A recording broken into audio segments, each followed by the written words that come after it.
de Los Cabos, Baja California Sur, que será impartido por el doctor Lucio Alfonso Rubio Antelis, con el tema Argumentación jurídica en el sistema acusatorio penal. Nos acompañan en este recinto como invitados especiales el licenciado Ricardo Beltrán Verduzco, presidente de la Confederación de Colegios y Asociaciones de Abogados de México, Asociación Civil.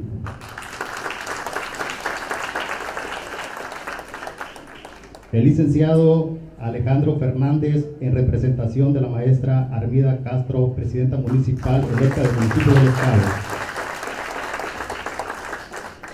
El doctor Lucio Alfonso Rubio Antelis, ponente en el tema de argumentación jurídica en el sistema acusatorio penal. El licenciado Pastor Carvajal Vega, subdelegado de la CONCAN en este municipio de Los Cabos. El licenciado Mauricio Peña García, presidente, consejero nacional de la Confederación de Colegios y Asociaciones de Los Cabos en México. A continuación, un mensaje por el licenciado Ricardo Beltrán Verduzco, presidente de la CONCAN. Muy buenas tardes. La verdad es un placer estar aquí en Baja California Sur. No es la primera vez, ya nos recorrimos yo creo todo el estado. Mi querido Alejandro Fernández, homónimo de uno de los mejores cantantes de nuestro país. Le decíamos la otra vez que estuvimos ahí que era un placer estar con Alejandro Fernández, porque me hablaron por teléfono: aquí estoy con Alejandro Fernández, tómate una foto con él y mándamela. Pero estamos muy agradecidos, Alejandro. La verdad, Alejandro es el que va a ser síndico de aquí del municipio de Los Cabos, un abogado joven, con mucho talento, y que ha decidido participar con nuestra confederación. Así nos lo hizo saber el día que estuvimos aquí, hace aproximadamente como un mes, ¿verdad, Mauricio? Como un mes estuvimos aquí antes de nuestro congreso, y él nos acompañó a la toma de protesta de un grupo de compañeros que se integran a nuestra confederación. Y saludo con mucho afecto a mi querido Alejandro y por su conducto a la nueva alcaldesa, que en octubre, en septiembre, ¿no? El 28 de septiembre tomará protesta como alcaldesa de aquí del municipio de Los Cabos. Saludo muy afectuoso. Mi querido Pastor es el subdelegado. Aquí en su nombre saludo a la delegada, a la licenciada Julia Mendoza, quien es la delegada en este bello estado de Baja California Sur. Mauricio es consejero nuestro. En nuestra confederación hay consejeros en gran parte del país. Mauricio fue uno de los pioneros para que Baja California Sur se incorporara a nuestra confederación. Allá en el estado de Durango, en un congreso que teníamos, llegó Mauricio con la solicitud para ingresar a nuestra confederación, y ahí los aceptamos. Y pues mi querido Lucio, el doctor Lucio, es un colaborador de nosotros, muy entusiasta, con mucha experiencia. Tiene varios libros, ¿saben dónde lo ven? Tiene muchos libros escritos, y siempre se ha dedicado a la academia. Trabaja en universidades de ahí de Morelos. Nos atendieron muy bien en nuestro congreso, un congreso internacional que motivó obviamente la presencia de toda la estructura de nuestra confederación. Estuvo gente aquí de Baja California Sur, representados por el maestro Guillermo Muñoz, quien es el vicepresidente regional, por Mauricio, y algunos, no, se me escapa quién más estuvo, Mauricio. Estuvieron algunos 5 de aquí de Baja California Sur. Y la verdad, ojalá ustedes tengan la oportunidad de un día vivir un congreso que organiza nuestra confederación. Se van a dar cuenta de la calidad de ponentes, pero sobre todo de la calidez que tenemos los confederados para tratar de ayudarnos entre sí. Muchos de ustedes son estudiantes, algunos ya son abogados postulantes, algunos están en el servicio público también, y se han de preguntar, la Confederación de Colegios y Asociaciones de Abogados de México, ¿cómo nace o por qué nace? O de dónde es la confederación, la CONCAM. Hace 46 años nace la Federación Mexicana de Abogados.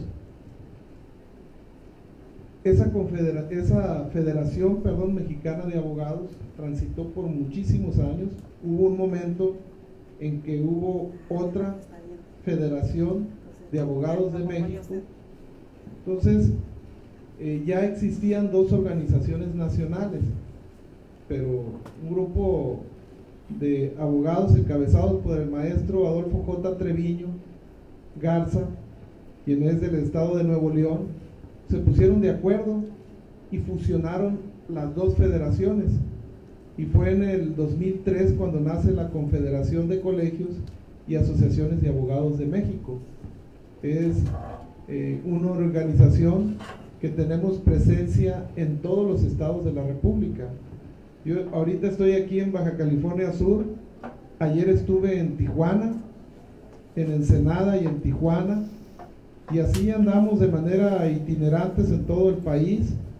El viernes estoy en Guadalajara, y así la otra semana ya tenemos programados todos los estados de la República, precisamente atendiendo foros de esta naturaleza, de los que estamos atendiendo aquí en Baja California Sur, y de manera muy especial aquí en el municipio de Los Cabos y aquí en San José, que está muy bonito, que desafortunadamente San José en el 2017 fue considerada la ciudad más violenta del mundo, y eso sí puso en alerta a las autoridades.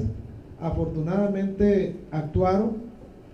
Hay un procurador que nosotros hemos tenido contacto y relación con él, el procurador de la Rosa, y creo que en un esfuerzo que ha hecho la propia autoridad, pues ya el municipio de San José, si bien es cierto, se siguen cometiendo delitos, pero no en la magnitud que sucedió en el 2017, considerarla en proporción de sus habitantes, por supuesto, la ciudad más violenta del mundo. Había 10 ciudades de la República Mexicana, 10 ciudades, y 4 ciudades de la República Mexicana, pues obviamente encabezaban como las ciudades más violentas.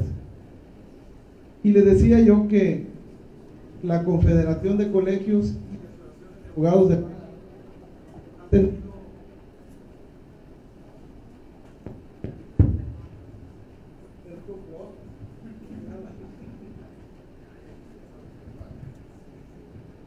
ha tenido durante todos estos años, desde 2003, todos los años desarrollamos nosotros un congreso internacional, y hemos tenido obviamente invitados muy especiales en todos nuestros congresos. Nos ha dejado muchas experiencias positivas. El maestro Adolfo J. Treviño fue el primer presidente que nosotros tuvimos en nuestra confederación, y de ahí se han derivado muchos presidentes. Desafortunadamente, como en todas las organizaciones, a veces hay sujetos que se quieren enquistar en las responsabilidades que nosotros les conferimos y ven a las organizaciones como un patrimonio personal, no la ven a las organizaciones como las que estamos al servicio de la sociedad. La sociedad requiere, por supuesto, de organizaciones sólidas, de organizaciones que trabajen en favor de la gente, no en favor de los asuntos personales de nosotros, ni en las aspiraciones personales que yo traiga. Las aspiraciones de nosotros son el poder tener un pueblo en armonía, en paz y con libertad.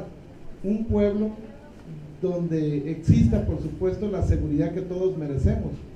Por eso nosotros los abogados somos el principal referente en los temas que tienen que ver con la seguridad pública, con la procuración de justicia y con la administración de justicia, incluyendo el respeto a los derechos fundamentales y a los derechos humanos. Entonces, la participación de nosotros no es para reunirnos y hacer como un club y buscar la forma de convivencia entre nosotros. No, está la forma de prepararnos cada día más. Por eso aquí está el doctor Lucio. Es la aportación que nosotros estamos haciendo académicamente hablando, pero otra de las aportaciones que nosotros hacemos, por supuesto, es participar como un puente entre la autoridad y la sociedad. Es decir, nosotros servimos como voz de la propia sociedad, cuando a veces no se escuchan, y los gobernantes, espero que no sea el caso de Alejandro, yo estoy seguro que no, a veces cuando nosotros los abordamos, parece que ni nos ven y ni nos escuchan. Los saludamos al servidor público y ni voltea a vernos, y le hablamos y ni tampoco nos escucha. Eso sucede de manera muy frecuente, pero los organismos como el nuestro tratamos de que ese servidor público escuche y vea a los ojos. ¿Cómo lo vamos a hacer? No hablándole de manera agresiva, ni ofendiéndolo, ni denostándole, simple y sencillamente diciéndole que tiene una responsabilidad y una obligación que adquirió con la ciudadanía. Desde el momento en que toman protesta, cumplir y hacer cumplir la Constitución General de la República, la del Estado y las leyes que de ella emanen, y desempeñar leal y patrióticamente el puesto que se le ha conferido o que se le ha asignado, mirando siempre por el desarrollo y prosperidad de la función que se le encomienda en beneficio de la gente. Y dice, si así lo hicieres, que el pueblo os lo premie, y si no, que el pueblo os lo demande. Entonces nosotros tenemos obviamente ese concepto jurídico para reclamarles cuando no están cumpliendo con su función ni con su responsabilidad. Y lo hemos visto en muchísimas ocasiones, y aquí lo han padecido ustedes. No hay tema más importante que el Estado de Derecho y la gobernabilidad. Si no existe Estado de Derecho y no existe gobernabilidad, prácticamente estamos desaparecidos del mapa, y es cuando viene la anarquía, donde cada quien hace lo que le da la gana, y donde ahora sí que ni nos escuchan, nos ven, y cada quien agarra por su lado.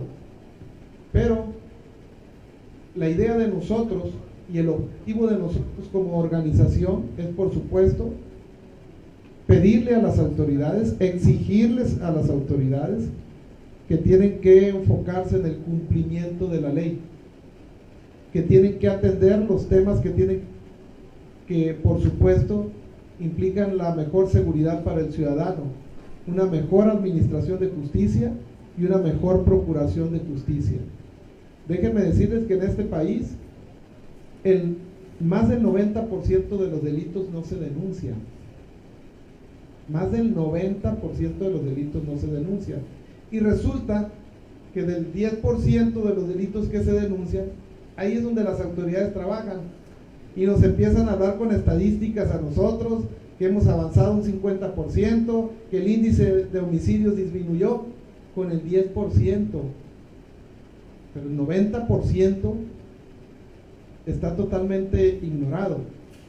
Y esa es una situación que nosotros hemos luchado mucho para que mejore en este país. No lo hemos podido lograr, pero sí estamos avanzando en muchísimos estados y en muchísimas regiones de nuestro país. Hay estados con muchos más problemas, hay estados donde la gente ha asumido una responsabilidad que no le corresponde, como en el caso de Guerrero. En el caso de Guerrero nacieron las policías comunitarias, y las policías comunitarias vienen a suplir lo que el gobierno dejó de hacer: garantizar la seguridad del ciudadano, 17 municipios tiene la policía comunitaria, que déjenme decirles que yo no estoy obviamente a favor de eso, pero tienen 17 municipios de Guerrero. De esos 17 municipios, son los 17 municipios con el índice de seguridad más bajo, de inseguridad más bajo. Ahí lo tienen, pero son controlados por la policía comunitaria. Y yo les decía en una reunión que estuve con ellos, tenía frente a mí 3,000 policías comunitarios con rifles, y me concedieron el uso de la voz y les digo, ¿y qué les voy a decir? Que lo que están haciendo es ilegal, que lo que están haciendo está fuera de la ley. Entonces, y si digo eso, me van a agarrar y me van a disparar ahí mismo, me van a fusilar. Entonces, creo que lo más acertado era decirles que ellos estaban cumpliendo con una función que la autoridad dejó de hacer, porque la autoridad tiene la responsabilidad y la obligación de la salvaguarda de nuestra integridad física y de nuestro patrimonio.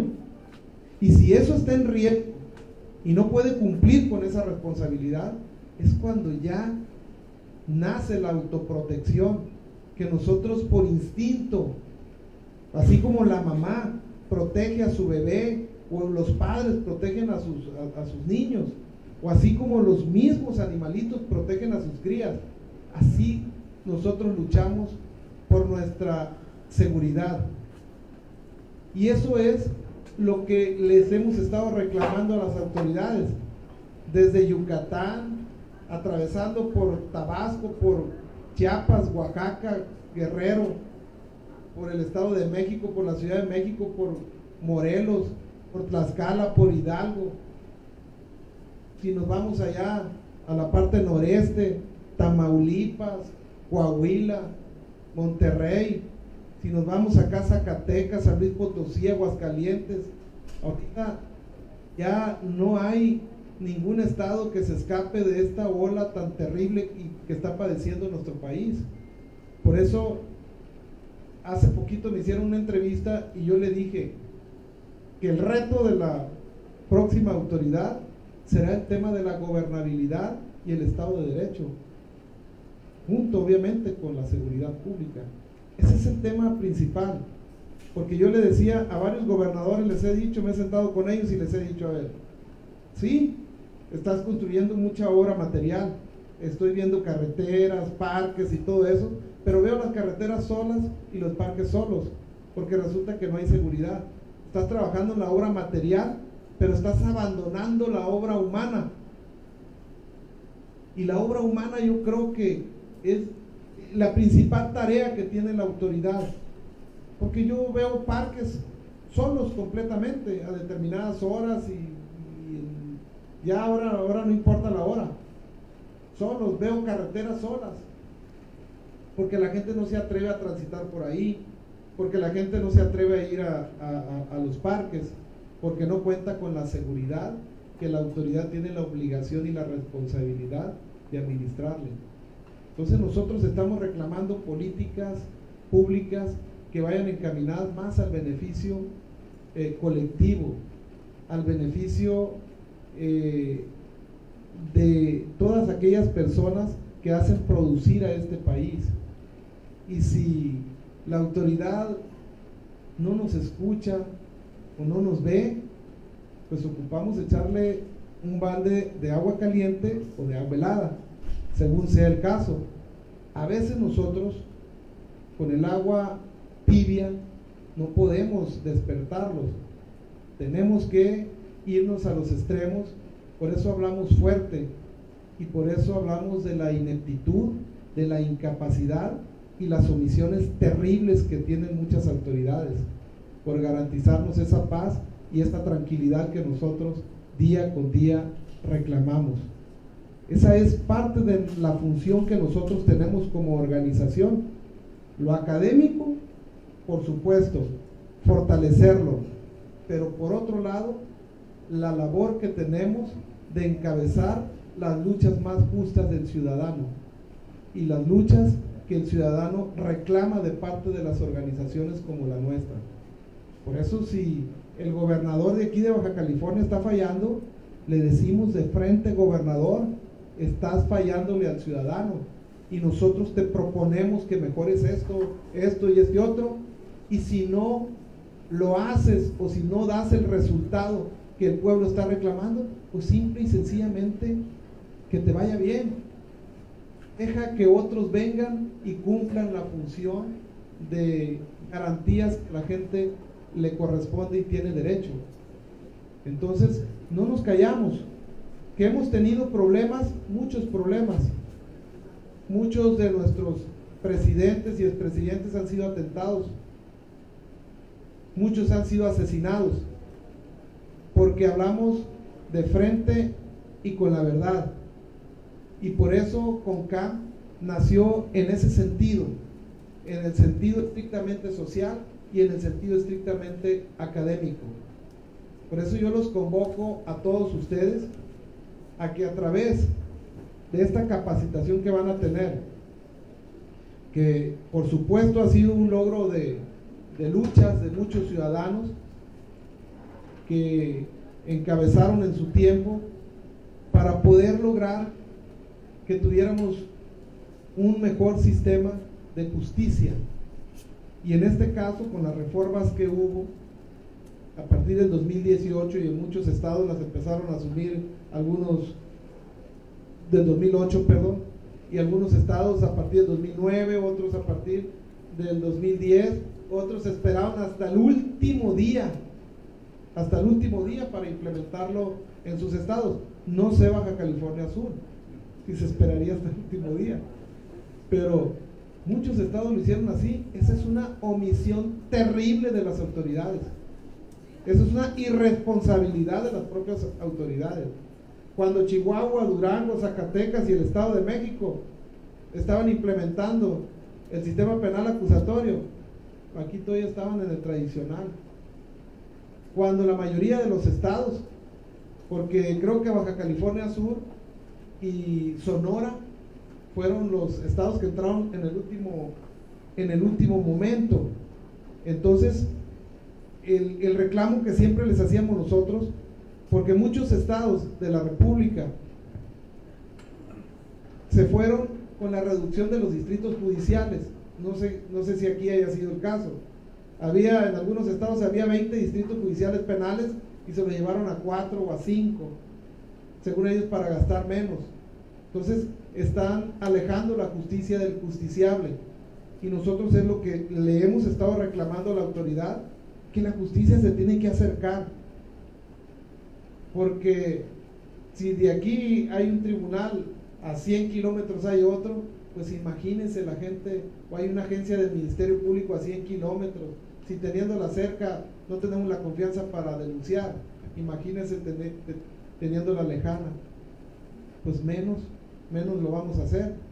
Entonces yo los invito a todos ustedes a que se preparen más en este sistema, porque aparte de los temas que maneja el doctor, que uno de ellos me gusta mucho a mí, que es la argumentación jurídica, porque ya prácticamente la van a utilizar en todas las materias, y aquí es un especialista en derecho familiar.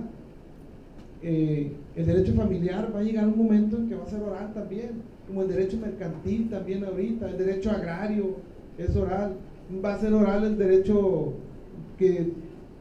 laboral, que ya tiene visos de oralidad, y todas las áreas del derecho van a ser con esa cercanía a la oralidad. Entonces la argumentación jurídica es un tema importantísimo para ustedes, académicamente hablando, porque les va a dar oportunidad en todas las áreas, para que ustedes puedan obviamente prepararse y capacitarse más. Esa es la idea que tenemos nosotros en el aspecto académico, que siempre lo hemos querido fortalecer. Por eso les decía y les hablaba yo de los congresos que tenemos. Traemos juristas de muchas partes del país, de muchas partes del mundo, para intercambiar conceptos, cómo están funcionando en Colombia, cómo están funcionando en Chile, cómo están funcionando en Estados Unidos, en España, en Italia, y hacemos una comparación del funcionamiento que estamos teniendo nosotros. Desde luego que hemos tenido muchos tropiezos, y hay abogados que se atreven a decir que tenemos que regresar al sistema tradicional, porque este sistema no está funcionando, y más las autoridades se encargan de eso, porque las autoridades crece la inseguridad y ya ahora agarraron de moda que le echan la culpa al sistema penal acusatorio, de los homicidios que suceden, de los robos que suceden, de todos los delitos que suceden. Entonces ya agarraron de moda. Entonces, cuando no estaba el sistema penal acusatorio, ¿a quién le echaban la culpa? Agarraban otro muertito para echar la culpa. Entonces, aquí el tema del sistema penal acusatorio es muy diferente a la seguridad pública. El sistema penal acusatorio es lo que ya se cometió. Se va a trabajar en lo que ya se cometió. Por eso yo siempre le he dicho a las autoridades que hay que fortalecer el área de seguridad pública. Mientras no fortalezcan el área de seguridad pública, pues obviamente va a haber trabajo en las procuradurías y en el sistema judicial. Pero aquí el asunto es que tiene que existir un fortalecimiento de todos los cuerpos policíacos.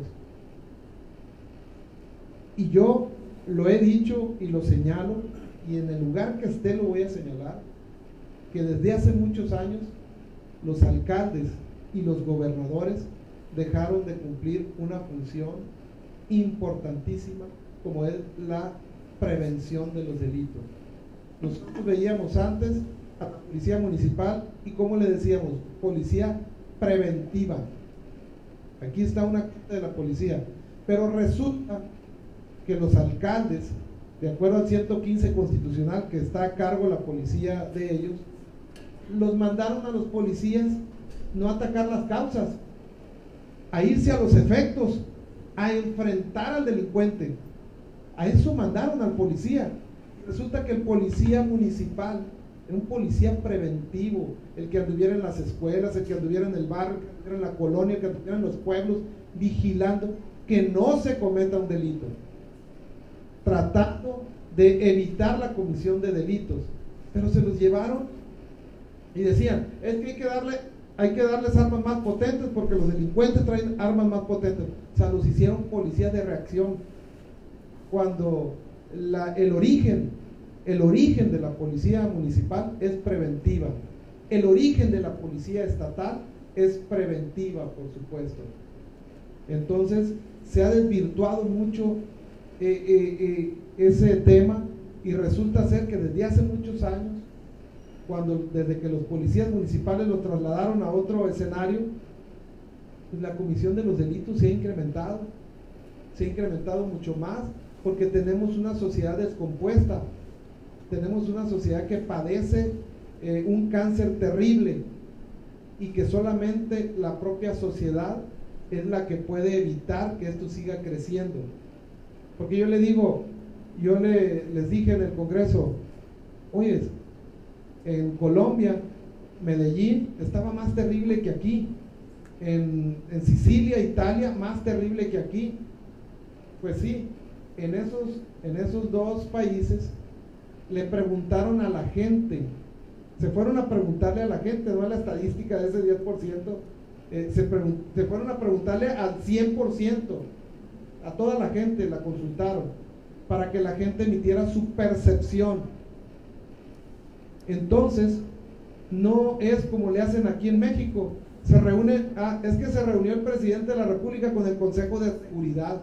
Seguramente que ya va a cambiar todo y ya nos vamos a sentir más tranquilos en las casas. No, ¿qué ha pasado? Nada. ¿Ha servido esas reuniones para maldita sea la cosa? Para nada. Y se reúnen. Señor presidente, fíjese que aquí en tal estado la cosa está así y está funcionando. Puras mentiras eso, cuando nosotros percibimos lo terrible que está sucediendo en nuestro país o en muchos estados de la República Mexicana. Entonces, lo que hicieron esos países es involucrar a la gente, preguntarle a la gente directamente, a ver, quítate tú, secretario de Seguridad Pública, o tú, procurador, vamos a preguntarle a la gente qué es lo que piensa, si en su barrio está a gusto, si en su colonia está a gusto, si en su trabajo está a gusto, en su casa está a gusto. Y es como este fenómeno de la inseguridad empezó a mejorar en esos países. Entonces, si en este país no se atiende como es debido a la gente, se le pregunta a la gente qué es lo que quiere, pues vamos a seguir teniendo esas estadísticas frías, terribles, que nos han causado mucho daño a través de muchísimos años, válgame la redundancia. Entonces yo los invito a todos ustedes a que se sumen a este gran esfuerzo que realiza la CONCAM y que obviamente realiza la gente de aquí, de Baja California Sur, para efectos de encontrar ese eco que todos estamos buscando. Tal vez lo que les esté diciendo yo, lo que les esté platicando, pues va a ser diferente a lo que les platica el doctor Lucio, porque ya es estrictamente académico. A mí me corresponde hablar como organización. ¿Qué es lo que nosotros estamos haciendo? ¿Qué es lo que se puede hacer en una organización? ¿Y qué es lo que debemos hacer en favor de la sociedad? Por eso, algo que siempre les debe quedar grabado a todos ustedes es que debemos buscar que la autoridad garantice la gobernabilidad y el Estado de Derecho. Siempre en la cabeza lo tenemos que tener presente, porque eso se va a traducir en libertad, en paz y en armonía. Y si nosotros no le exigimos a la autoridad, vamos a vivir oprimidos, paniqueados y con muchos temores, y no vamos a poder desarrollarnos como verdaderos seres humanos o como verdaderos mexicanos. Yo les hago esa invitación a todos ustedes y a que se sumen al trabajo que vienen realizando los representantes que tenemos aquí en Baja California Sur de la CONCAM, y que las veces que ustedes requieran nuestra presencia en temas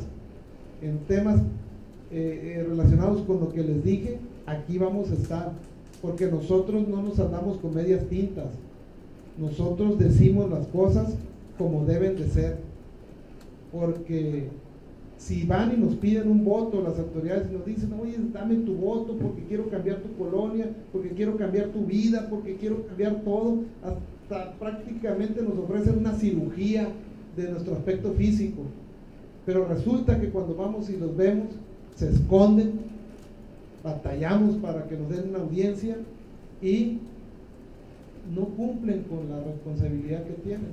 Entonces a ellos hay que hablarles a veces despacito o a veces recio, según sea el caso, o echarles agua calientita o agua muy helada para que hagan caso. Entonces creo yo que la ruta de exigencia de nosotros va encaminada a eso, a que nosotros podamos tener un país en paz, que aparte es un derecho humano, es un derecho humano que nosotros tenemos que reclamar día con día, y más nosotros que somos los referentes, los abogados que tratamos ese tema, porque no me van a venir a preguntar a mí cómo construyeron los hoteles aquí en Baja California Sur, porque yo me voy a quedar en cero, pero sí me pueden preguntar a mí por qué se generó toda esta descomposición y toda esta ola de violencia aquí en Baja California Sur. Pues claro que esos temas son de nosotros, pero el tema más importante es trabajar en favor de la sociedad para tener paz y armonía. Yo los saludo con mucho afecto, con mucho respeto, y sean ustedes bienvenidos a esta capacitación que realiza nuestro amigo el doctor Lucio. Buenas tardes.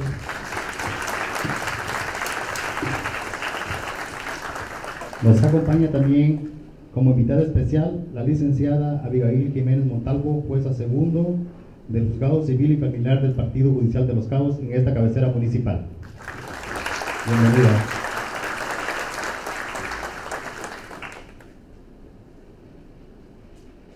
A continuación tendremos inauguración de dicho seminario, que será por el licenciado Alejandro Fernández en representación de la presidenta municipal de Los Cabos.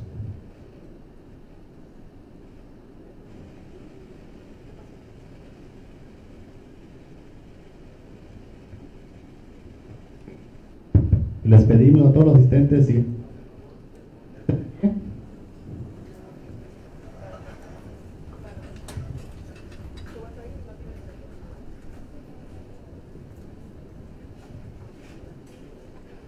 Primero que nada, permítanme darle la bienvenida al doctor Rubio y al licenciado Beltrán. Y déjenme comentarles que como en nombre y representación de nuestra alcaldesa electa, Armida Castro, estamos dispuestos y ya hicimos el compromiso con la CONCAM, con sus integrantes y con la comunidad para trabajar de la mano, para poder llevar a cabo foros como este con la calidad del doctor, para poder traer más ponencias y buscar los espacios. Celebro que sea un foro lleno y creo que ya el siguiente va a ser insuficiente, por lo cual hacemos el compromiso para trabajar de la mano con la CONCAM, reitero, y con la comunidad. Espero que se sientan ustedes con la libertad, así como lo acaba de hacer Ricardo, me permito, Ricardo, que ustedes se sientan con esa libertad para hacernos saber las inquietudes y poder nosotros trabajar en ello de la mano. Entonces me permito inaugurar este taller. Son las 16:50, me permito darle el uso de la voz al doctor para que inicie con el taller. El tema de introducción,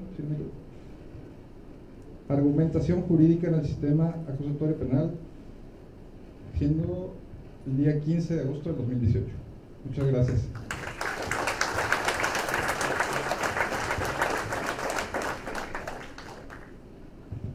Tomen asiento, por favor.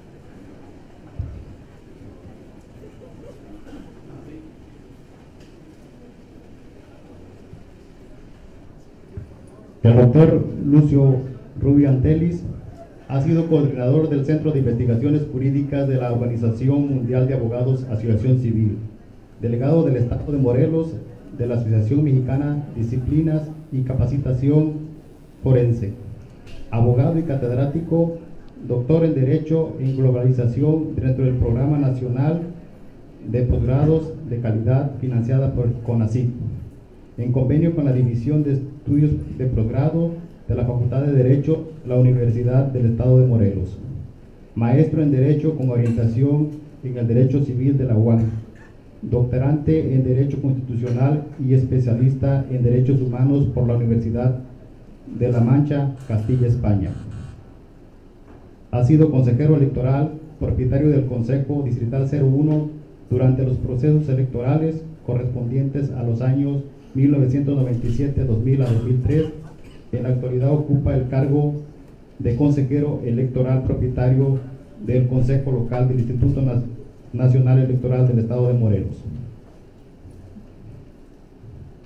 Ha sido conferenciante invitado al segundo Congreso Boliviano del Derecho Constitucional, celebrado en Santa Cruz, Bolivia, octubre de 2013, expositor invitado por la Universidad Mayor de San Marcos, Lima, Perú, en el año 2012, así como la Universidad de Lanús de Buenos Aires, Argentina, en el año 2013, disertando en foros, seminarios y coloquios en materia de filosofía del derecho y filosofía política y derecho. Diplomado en Derecho Procesal Constitucional por la Facultad de Derecho de la UAM, en coordinación de la Casa de la Cultura Jurídica de Cuernavaca, adscrita a la Suprema Corte de la Justicia de la Nación, en el periodo de mayo a septiembre del año 2005. Ahora sí, tiene el uso de la voz del doctor ponente. Muchas gracias a todos, muy buenas tardes, sean todos bienvenidos. Mi agradecimiento para el licenciado Ricardo Beltrán, presidente de la CONCAM, somos concamistas de corazón, al licenciado Mauricio Peña y todo su equipo, que no pudiera yo nombrar uno por uno porque todos han hecho un excelente trabajo. En 15 días han hecho lo que otras organizaciones en 6 meses. Mi felicitación, mi reconocimiento a cada uno de ustedes, y esta es la prueba de ese éxito. Vamos a empezar, le decía que le cortáramos porque no iba a terminar mejor, dije mejor vamos a lo que nos trae a esta tarde. Les agradezco su comprensión, su apoyo, y empezamos. Sistema acusatorio, no sistema adversarial. Fundamento, artículo 20. En Tabasco ha costado mucho trabajo. Fuimos a dar una conferencia el día que tomamos protesta como delegados de una asociación de peritos y criminólogos. Nos costó mucho trabajo convencer a la gente que no es correcto expresar el término adversarial. No es capricho, no es buscar la contra, es que en la Constitución está, artículo 20. Pero para saber si cada uno de ustedes, óiganlo bien y pongan mucha atención por favor, porque me estoy refiriendo a cada uno de ustedes, no a los que están poniendo atención, a cada uno de ustedes, no a los que están viendo su teléfono, a cada uno de ustedes, ni a los que están chateando. Les pregunto, artículo 20 constitucional, ya lo mencioné, pero hay otro artículo que dice más o menos, y les quiero ver que ustedes me apoyen, por favor. Dice, nadie podrá hacerse justicia por... ¿Están seguros los que me hicieron favor de contestar? Los que están callados, obvio, es que están en la idea de que lo bien conocido no es bien conocido. Entonces yo les pregunto a los que me contestaron, ¿están seguros de lo que acaban de decir? ¿Están seguros? Están incorrectamente ustedes. Y eso significa que este tipo de eventos deben de ser con mayor necesidad difundidos en todas las comunidades. Porque están mintiendo, y cuando se miente se falta la ética, y están mintiendo porque es incorrecto lo que me acaban de decir. Nadie podrá hacerse justicia. Alguien dijo por allá, exactamente, eso es lo correcto, eso es válido. Y cuando nosotros estamos en la validez, decimos, son juicios que son aceptados como válidos. El derecho es válido, pero lo que ustedes acaban de decir es incorrecto. No son jueces, no están dictando una sentencia, es incorrecto porque dice el artículo 17, nadie podrá hacerse justicia por sí mismo, lo que significa que seguimos viviendo en el siglo XX, y peor de todo, esa es una expresión decimonómica. Para los que no sepan qué significa eso, es del siglo XIX. ¿Ya ven qué importante es estar en estos lugares? Para que ustedes dejen de estar en el pensamiento decimonómico, dejen de estar en el pensamiento del 20 y se transformen en personas que estén viviendo en el siglo XXI, por Dios santo. Eso es lo que necesitamos. Y esa es la pregunta que yo les hice a todos, y no en especial a alguien que estaba ya nervioso pensando que le iba a preguntar. No, era para todos. La cultura es de todos.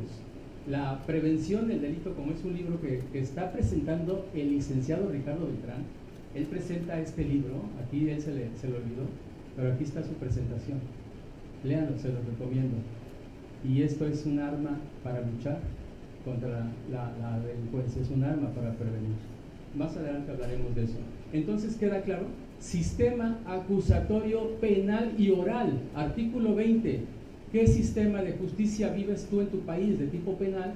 Yo vivo un sistema acusatorio oral, penal.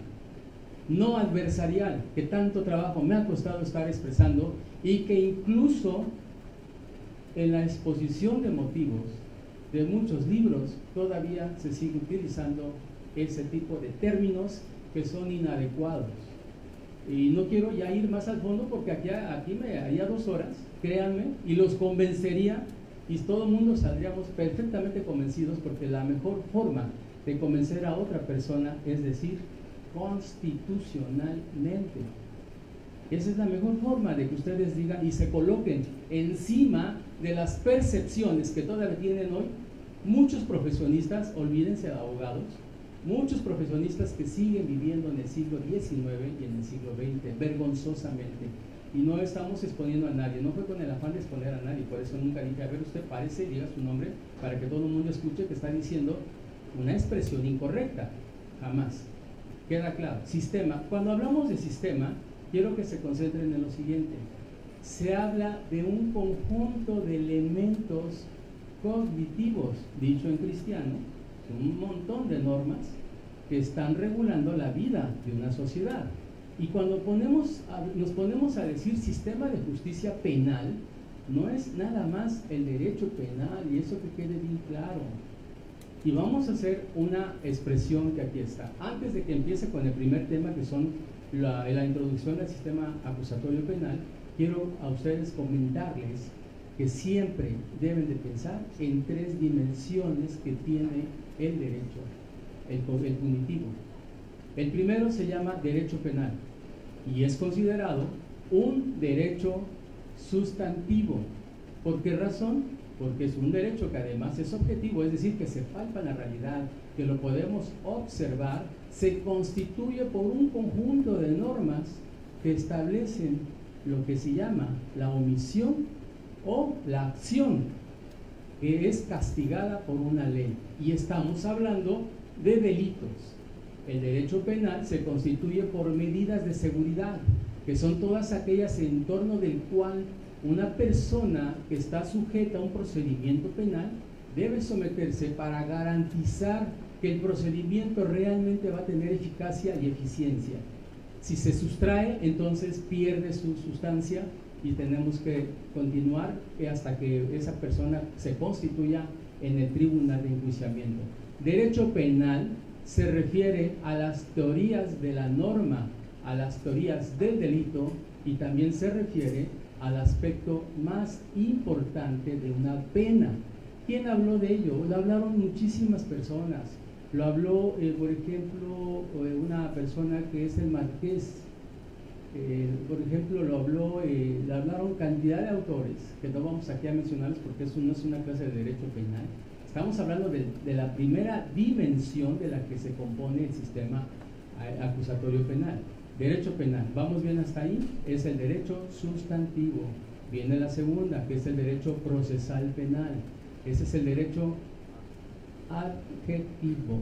¿Por qué razón? Porque ese conjunto se forma de un conjunto de normas procesales que tienen por objeto regular todos los medios, las técnicas que se emplean para desarrollar lo que se llama evidencia fáctica probatoria.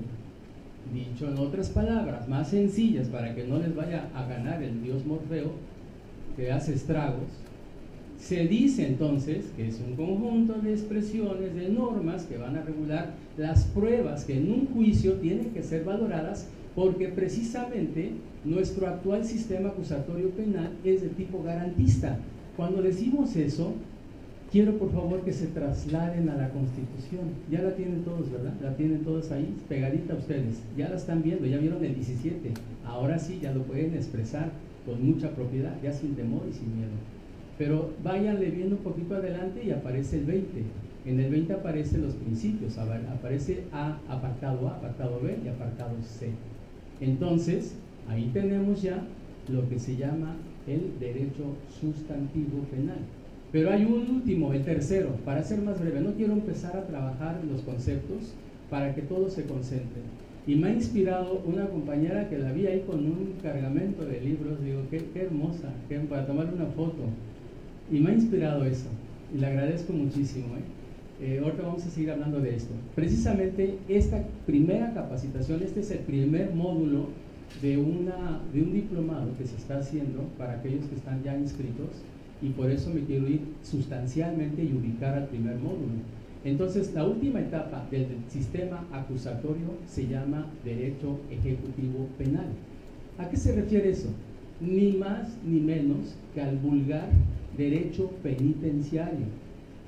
Y ese es el conjunto de normas que no solo regulan el aspecto de la vida interna de las personas que hoy dejan de llamarse sentenciados, reos, población interna, población penitenciaria, y hoy tienen otra denominación que han ganado gracias a que México se inscribe en los tratados internacionales de derechos humanos. Hoy a esas personas se les llama PLL, es decir, personas PPL, privadas de su libertad. Ya no les digan por favor reos. El derecho penal y los autores del derecho penal, Sergio García Ramírez, una cantidad de personajes que intervinieron en las reformas a la Constitución en los años 60, 70, les decían reos. Todavía en los 90, ustedes vayan a ver un código, una Constitución mexicana, y aparece la palabra reos. O lo peor, váyanse a revisar los tratados internacionales de 1957 y ¿cómo creen que les decían? Reclusos. Bueno, pero es que se entiende, en los 50 muchos ya habíamos nacido, otros ya, y otros andaban en proyecto, etc. No teníamos la mínima idea que era un recluso. Entonces cambia su expresión y hoy se llama PPL, es decir, personas privadas de la libertad. Ya no expresen recluso presidiario, porque están ustedes incurriendo en lo que se llama el fenómeno de estigmatización social. Y si alguien quiere saber qué cosa es eso, pónganse a pensar la cantidad de personas que han salido de la cárcel y no encuentran trabajo porque llevan el estigma social de haber pertenecido a un reclusorio, a un sistema penitenciario, hoy llamados centros de reinserción, ¿verdad? O centros penitenciarios. Entonces, estas normas se van a encargar también de entender cómo esas personas puedan alcanzar un proceso importantísimo que se llama reinserción social. La palabra re es otro estigma que la sociedad le hemos impuesto a este tipo de lugares.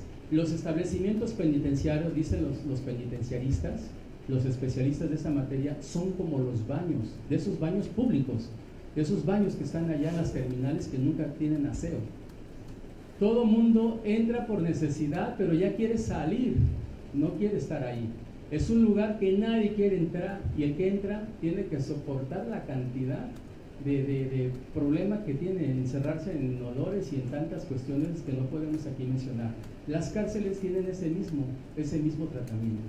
Entonces aquí tenemos que observar lo siguiente: el artículo 18 constitucional se encarga del sistema penitenciario nacional, y la ley que se aplica, mal llamada ley, estamos terminando un libro que se llama precisamente un estudio crítico de la Ley Nacional de Ejecución Penal. Así se llama esta legislación que hoy es a nivel nacional, es una legislación federal.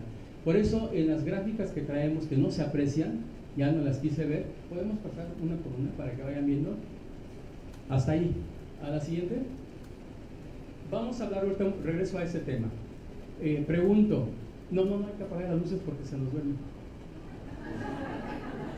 Ya es la experiencia, ¿eh?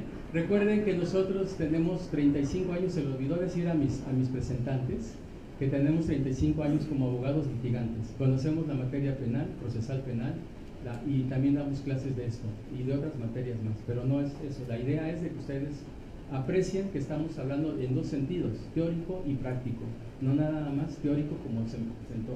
Se los aclaro porque los libros que ustedes van a ver allá afuera hablan de aspectos 100% prácticos y un 20% o casi nada de teoría. Bien, ya tenemos entonces lo que es sistema acusatorio penal. Ahora vamos a hablar cómo nace el sistema acusatorio penal. Muchos de ustedes no tienen la menor idea de la historia negra del sistema acusatorio penal de México. ¿Se las quieren que se las platique? Bueno, es que aunque no quiera, pero está en el programa. Y bueno, vamos a empezar. Primero, nace con la firma de un tratado internacional donde México está en desventaja frente a dos gigantes, Canadá y Estados Unidos. Ahí nace en el Tratado de Libre Comercio, TELECAN, como ustedes le quieran llamar, TLC, nace lo que va a ser el sistema acusatorio penal. Fíjense que hay una cláusula pequeñita, de esas que ni con lentes de 8 milímetros se pueden ver, de esas que solo con microscopio, y ponen una cláusula ahí donde México, un presidente, que yo siempre lo dibujo, si me pueden seguir mi dibujo, siempre hago esto, y luego pongo aquí una oreja y otra oreja acá, y un muchacho acá. ¿Ya se imaginarán quién es? Ese presidente de ustedes, que fue, él firmó ese tratado exactamente cuando se levanta el ejército zapatista el día 1 de enero de 1994. Y para los que ya se les olvidó, se la estamos recordando en buen plan, ¿eh? 1 de enero de 1994. Y nunca, jamás había transparencia frente a la población como esta, que requieren de muchísima información y hay que darla porque para eso estamos. No se pedía información, nadie se molestó en decir, oye, señor presidente, aquí hay una organización que te exige que me digas, que me des copia de lo que firmaste. México firmó su sentencia de muerte. ¿Por qué razón? Porque también firmó, ahí viene el listado, firma el cambio de régimen jurídico en la tenencia de la tierra ejidal. ¿Para qué? Para que se forme lo que al campesino en ese entonces le vendieron la idea que iba a tener su propiedad privada. Y le venden la idea de conversión en la famosa asamblea dura. Bueno, ¿qué les puedo platicar? Que en su tiempo nosotros en el 94 estuvimos combatiendo estas ideas y pronosticamos que México estaba firmando su sentencia de muerte. Gracias a este tratado se acaban todas las zonas productoras de caña de azúcar, porque México era productor mundial de caña de azúcar. Vayan ustedes al sur, ya no van a encontrar esos sembradíos tan hermosos que se les llamaba la selva verde. Le llamaban así porque estaba todo lleno de sembradío de cañas.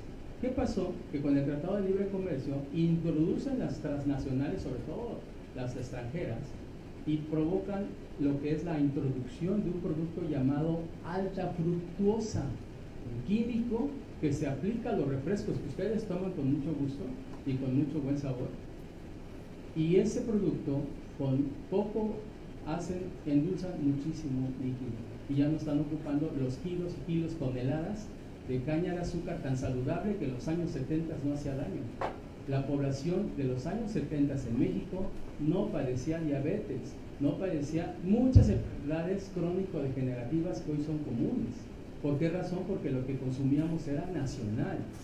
Entonces se viene y rompe con la industria azucarera. Acaban las empresas como Baxter, que era una empresa que se dedicaba precisamente a la transformación de estos productos, pero fue por la alta fructosa. Bueno, les pudiera mencionar cuántas calamidades vinieron para México y que hoy en día todavía seguimos resintiendo, pero de entre ellas está el sistema acusatorio. En una de ellas decía: México se obliga a transformar su sistema jurídico y homologarlo al sistema internacional. Quien ni idea tenía éramos todos los mexicanos. ¿Qué es lo que se estaba haciendo? Por ahí los senadores dijeron: oye, ya llegó el tiempo de que se ponga en vigor esa cláusula. Y estos senadores, entre ellos un tal Marco Adame, que fue gobernador de Morelos, empezó a presentar esta iniciativa, y por eso fue que en Morelos, junto con Chihuahua, junto con Estado de México, Oaxaca, fueron los primeros estados que implementaron el sistema acusatorio oral, penal, y le llamaron adversarial en aquel tiempo. Bueno, se perdona, ¿no? Eso fue en el año 2008, y eso fue la razón por la cual nosotros conocimos este sistema. Rápidamente lo absorbimos, porque entró en Morelos el 1 de octubre del año. Entonces ustedes ya ven dónde está el origen del sistema penal México, sin olvidar que ya teníamos en el 94, 95, se instauraron por primera vez, 1992, perdón, los tribunales agrarios, y quienes litigamos agrario en esas épocas van a recordar que era oral. La presentación de la demanda era oral. Entonces ya teníamos, y se dividía aquí la parte actora y para acá la parte demandada, y la sala era presidida por el magistrado y su secretario. Las pruebas se desahogaban ahí. Entonces no nos digan que el juicio oral penal es algo novedoso.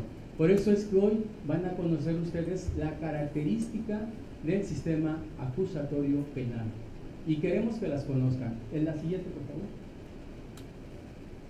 Ya vimos que el derecho va a estudiar tres importantes elementos, que es el hecho punible, todo aquello que ocurre, todos los actos que son susceptibles de poder ser constituibles de delito y que puedan tener el procedimiento respectivo para que se otorguen garantías tanto a la víctima, que ese es el objeto del proceso penal, como también al imputado.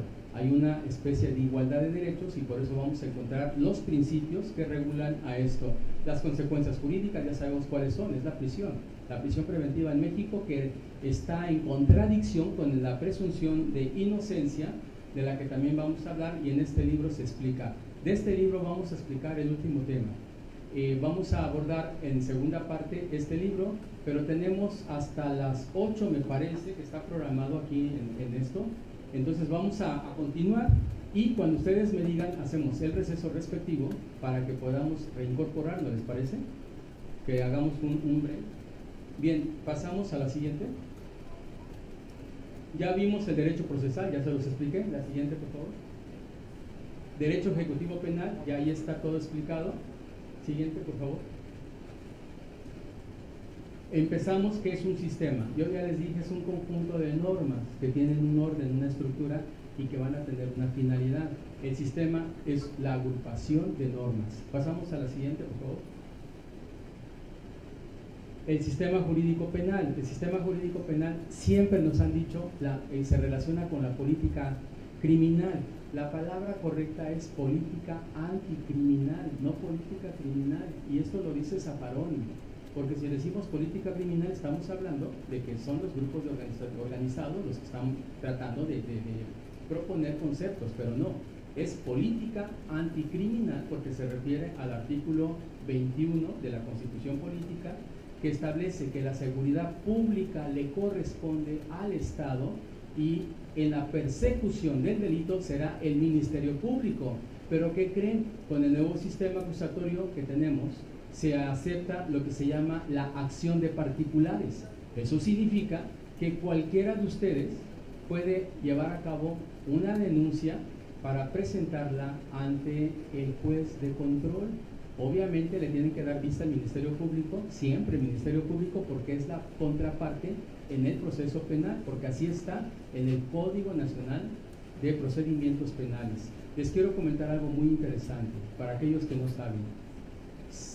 Quiero comentarles que el Plan Nacional del Gobierno Federal, que va a entrar en funciones a partir de diciembre, me parece que tome protesta, en el Plan Nacional viene la creación de la figura de acción por particulares, acción penal por particulares, pero ¿en qué creen? ¿En qué delito creen? Contra todos los servidores públicos, y están pidiendo que se convierta en delito grave, de tal forma que todo servidor público que se encuentre inmerso en una acusación por particular y esta proceda porque el juez de control advierta. Si ven que estoy muy técnico, por favor, levántenme la manita y díganme, no estoy entendiendo mucho, para que yo pueda expresar con términos más correctos. Entonces, tendrá el particular la facultad de ejercicio de acción penal para efecto que el juez de control decrete orden de aprehensión si no está detenido esa persona. ¿Cuál es la condición? Una, que debe ser servidor público y como tal, que el delito por el cual se le acuse sea relacionado con la corrupción en que ésta haya incurrido en cualquiera de sus aspectos, abuso de autoridad, etc. ¿Qué ocurre? Se le decretará, la iniciativa dice que se le decretará prisión preventiva, lo que significa que tenemos aquí la existencia de dos importantes instituciones, una que se llama punitivista y la otra que es garantista. La punitivista también es llamada punitivista retribucionista. Esta persigue castigar a la persona sin importar qué causa le haya llevado a hacerlo. Y el Código Penal establece muchos de estos elementos. Por ejemplo, una persona que forcejea, un policía que forcejea con un delincuente y le quita la pistola y muere el delincuente o sale herido con el disparo de arma de fuego, la autoridad jurisdiccional considera que el responsable de un posible delito es el policía y no el delincuente, el que está cometiendo un robo con violencia en cualquier comercio.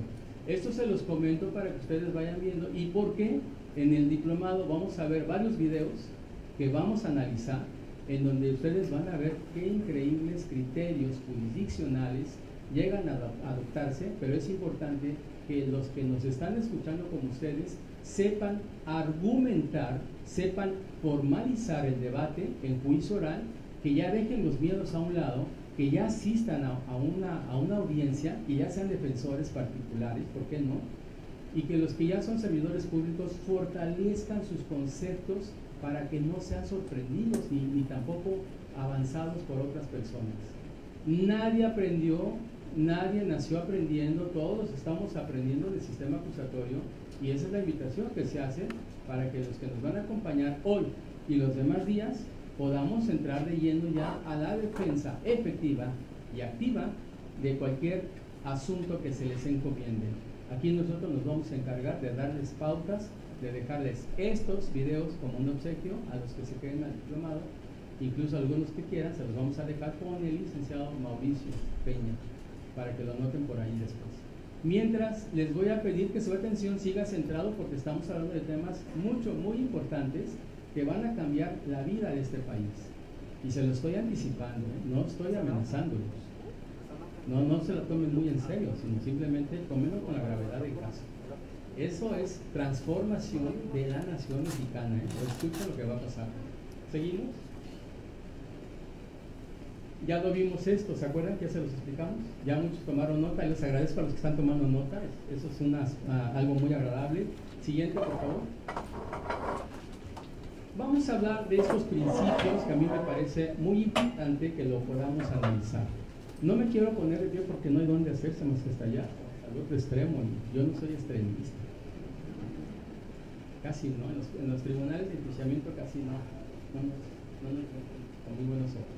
Principio de inmediatez significa que todas las personas que se encuentren en una audiencia deberán siempre estar presente un órgano jurisdiccional, de tal forma que si una de las partes quiere tomar el uso de la palabra o quiere acercarse al juez a decirle algo, no lo puede hacer, ni en privado, ni en público, ni afuera en los pasillos. El principio de inmediatez obliga al órgano jurisdiccional a no favorecer a ninguna de las partes. Este es un principio de alto contenido ético que sí quiero que pongan mucha atención, porque luego dicen, ¿por qué está pasando esto? Por ejemplo, yo les pregunto a ustedes, a ver, para que vean qué interesante es, no nada más es decir, ay, qué caray, pensar que va a durar hasta las 8, no, es porque es algo realmente efectivo. ¿Por qué nos tenemos que levantar de pie cuando entra el órgano jurisdiccional? Dicen que por respeto, pero yo me pregunto, que se lo gane, ¿no? Digo, primero que me demuestre que es un juez que conoce, primero, de tratados internacionales y que los va a aplicar ahí. Y que cuando una de las partes invoque un tratado, lo resuelva por respeto. Ahí viene el respeto. Ahí es donde yo sí les digo, este señor sí me gana mi respeto. ¿Por qué? Porque sí conoce, por ejemplo, aquí este tratadito que les vengo a obsequiar, claro que le tomen copia, no tenemos capacidad económica para hacer obsequios de esta naturaleza. Ojalá, pero no somos de gobierno, somos particulares, igual que ustedes, académicos, investigadores y escritores a sus órdenes. Se llama, es un proyecto, pero ya es un hecho, las reglas de Mallorca. ¿Cuántos de ustedes ya conocen este documento?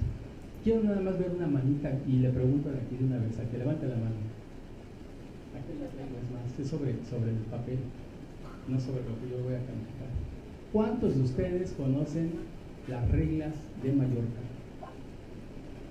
Y es una importantísima reglamentación que se refiere a la administración de la justicia penal.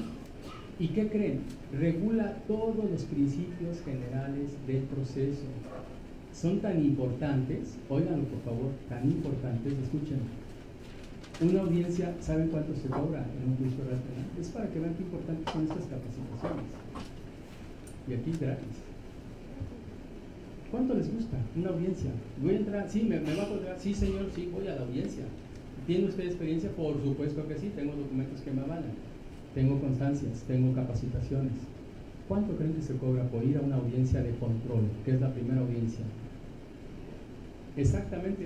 Exactamente, desde hace 10 años, perdón, pero es coincidencia, a mí me encanta el 10, desde hace 10 años, porque es lo que a mí me gusta obtener de calificación.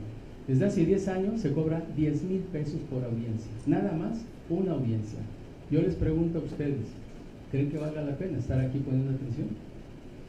Por supuesto que sí, ustedes van a hablar con su cliente, su familia, señora, señor, familia, le voy a cobrar esto, pero no voy a obtener su libertad inmediata. Voy a hacer mi mejor papel, porque yo sé ética profesional, voy a hacer mi mejor papel, voy a poner todos mis conocimientos y toda mi capacitación, voy a invocar. Cuando ustedes están en audiencia y el juez de control los individualiza, ya todos cuando empiecen, tomen asiento, el auxiliar de la sala anuncia de qué se trata y ya el juez dice, individualícese, defensor. ¿Quién lo acompaña? El imputado estaba detenido, está en la cárcel, lo traen ahí a la persona privada de libertad, lo traen, está en prisión preventiva. Recuerden ustedes que es prisión preventiva, está en esa categoría. Les pregunta el juez, el Ministerio Público, su señoría, en este momento no vemos el valer, esta es la acusación que se formaliza, es hasta cansado, ¿no? Quisiera repetírselos, hasta a mí me cansa.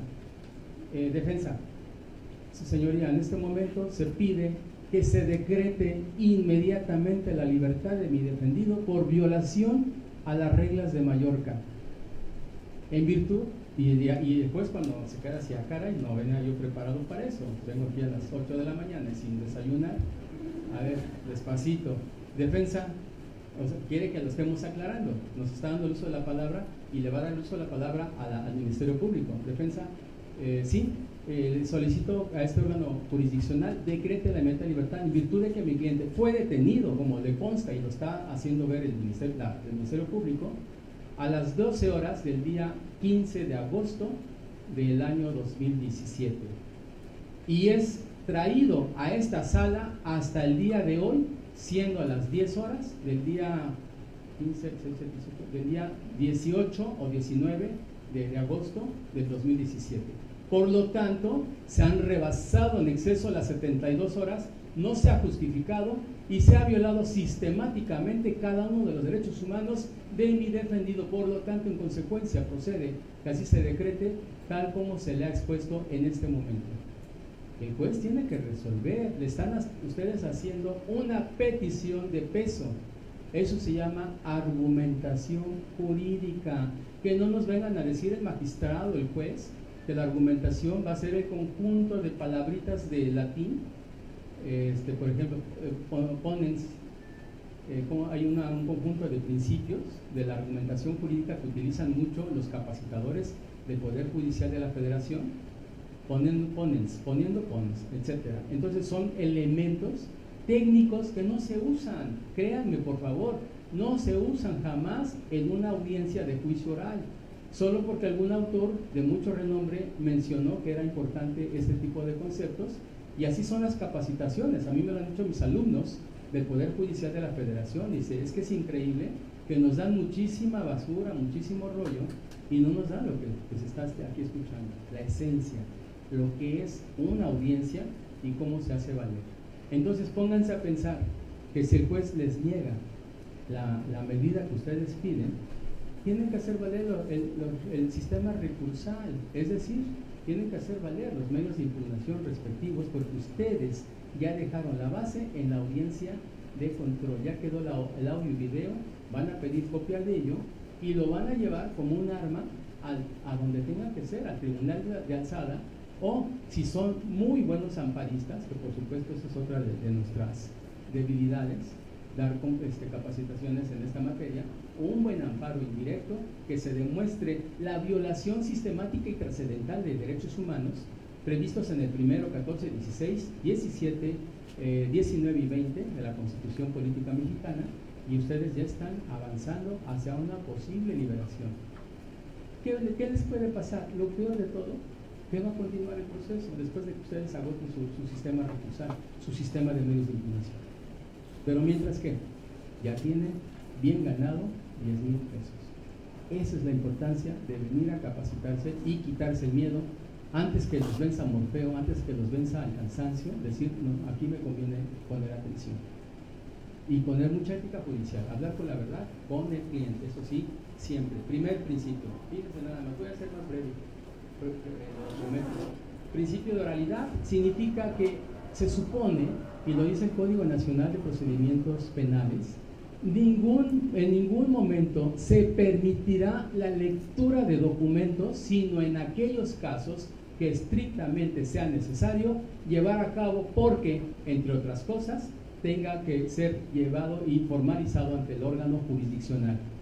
Está en este libro, aquí lo mencionamos. ¿Se está violando el principio de oralidad? Claro que sí se viola.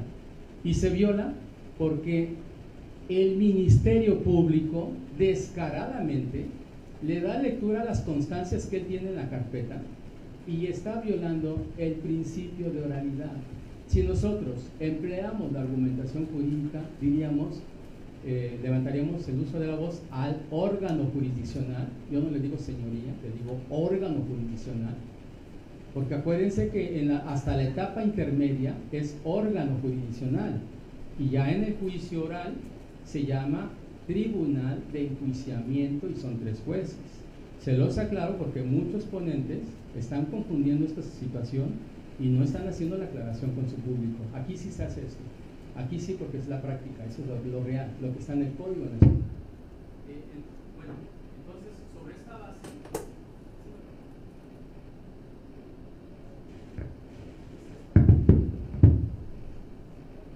sobre esta base, este es el principio de oral. Vamos bien hasta ahí, ¿verdad? Hay que verificar, en este libro viene ese comentario, se los recomiendo mucho el análisis para que ustedes lo hagan valer en cualquier audiencia del juez de control. Publicidad. Ningún acto del juez puede estar en secreto. Sin embargo, se viola el principio de publicidad. Cuando el juez manda a traer a las partes, ¿qué es lo que hace? Le dice grabación, suspender, o pone la mano. ¿Han visto eso? Incorrecto. Está hablando con las partes, está interrumpiendo la audiencia y está interrumpiendo el principio de publicidad. ¿Ustedes creen que el imputado, que es la persona, y es que es persona privada de la libertad, creen que está bien contento? Ay, qué bonito se ve mi defensor platicando con el juez y con el Ministerio Público. ¿Les va a tomar? Claro que no. El hombre, la persona, está completamente angustiada sin saber de qué están hablando. Y no hay tiempo para llegar y decirle, fíjate cliente que hablé con el juez y esto y esto. No hay tiempo. Están videograbados, están el audio y el video.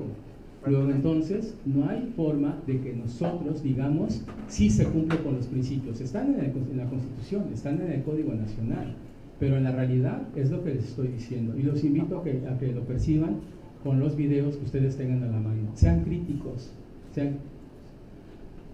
Principio de imparcialidad.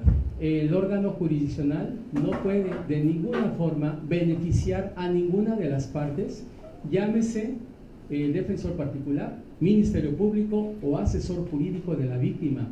En el año 2016 hubo reformas al Código Nacional que muy pocas personas pudieron captar, y es preocupante, porque ahora el asesor jurídico de las víctimas tiene las mismas obligaciones y derechos de las otras 2 partes procesales, las partes técnicas. ¿Quiénes son? El defensor o la defensa y el Ministerio Público. Esto es grave, porque el asesor de la víctima va tan tranquilo a veces, perdón la expresión, yo sé que puedo hablar mal, pero hay que ser sinceros. Y el sistema acusatorio así es crudo, entonces aquí venimos a hablar con la verdad, no venimos a hablar de encantamientos, ni a justificar sistemas, ni siquiera normas. Todas estas son susceptibles de perfeccionarse. El asesor jurídico de la víctima hoy tiene que estar aquí capacitándose para que no solamente formule un adecuado debate, sino también para que formule la teoría del caso. ¿Y qué cosa es eso? Hoy vamos a ver al final de la segunda parte, a la segunda parte vamos a ver qué es la teoría del caso. Mientras les estoy poniendo así como que dudas para que estén apuntando, lleven apuntes mentales y digan, me dijo que nos iba a explicar esto. Esa es la idea, que ustedes vayan enganchando los temas. Principio de continuidad. Dice el Código Nacional, ninguna audiencia podrá suspenderse bajo ninguna situación que no sea la que estrictamente pondere el órgano jurisdiccional. A eso se refiere, por ejemplo, cuando son audiencias muy largas, tiene que decretar receso o porque ellos tienen algunos asuntos. Sin embargo, las constantes diferimientos de audiencias violan este principio. Deben de ser indiferibles, es decir, no se deben de posponer tantas veces. ¿Cuántas veces racionalmente podemos suponer que puede suspenderse una audiencia? Ejemplo, en la etapa de juicio oral. En las demás yo no la justifico, en ninguna etapa, a menos que sean 8 o 4 imputados, que son larguísimas las audiencias, son terriblemente largas. Ahí sí se justifica, pero cuando es una sola persona no se justifica. ¿En dónde sí se hace esto? En la audiencia de juicio oral. son cantidad de pruebas que el Ministerio Público va a deshogar. La defensa dijo que no iba a ofrecer pruebas. ¿Por qué razón? Porque la defensa en el sistema acusatorio penal siempre le va a decir al juez: mi teoría del caso es a través de impugnar los medios probatorios que ofrezca o que oferte el Ministerio Público. Y bajo esas condiciones, ¿qué es lo que ocurre? Él está desarrollando su teoría del caso en base al principio de contradicción. Vamos a analizar a continuación, que es el principio de contradicción. ¿Dónde nace el principio de contradicción? Nace de una tesis de un autor que se llama George Friedrich Hegel. ¿Sí habían escuchado de él? Se escribe H-E-G-E-L, Hegel, y se pronuncia Hegel. Entonces, esta persona desarrolla una tesis que se llama dialéctica. La dialéctica para este filósofo consiste en que siempre una tesis va precedida de su antagónico, que es la antítesis. Una tesis es una afirmación, una antítesis es una negación. Y finalmente, de esa contradicción nace un tercer producto que se llama síntesis. Por eso está prohibido que una persona diga síntesis informativa. Ha de ser un filósofo de la información. ¿Quién hace una síntesis? Nada más los dialécticos. Obviamente que se está refiriendo vulgarmente a una expresión que significa mucho, tanto para la metodología como para los principios constitucionales que regulan al proceso acusatorio penal. Entonces, el principio de contradicción tiene esa misma esencia. Afirmación, la imputación que hace el Ministerio Público al imputado.